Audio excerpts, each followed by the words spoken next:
ಬಳಪ ಹಿಡಿದ ಭಗವಂತ ಇರುತ್ತಾನೆ ನಮ ಸುತ್ತ ಅವತಾರ ನಾನಾ ರೂಪವೋ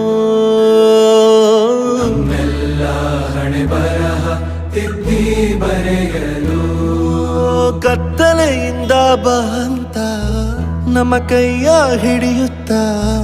ಕರೆದೊಯ್ದ ಬೆಳಕು ತೋರಲು ಭಯವಾಗಿ ಗದರೋದು ನಮ್ಮ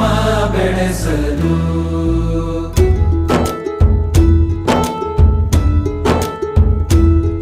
ಭಾಷೆ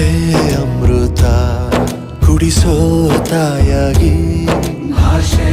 ಅಮೃತ ಕುಡಿಸೋ ತಾಯಾಗಿ ಭವಿಷ್ಯ ಬರೆವಂತ ತಂದೇನೋ ಆಗಿ ಬರೆವ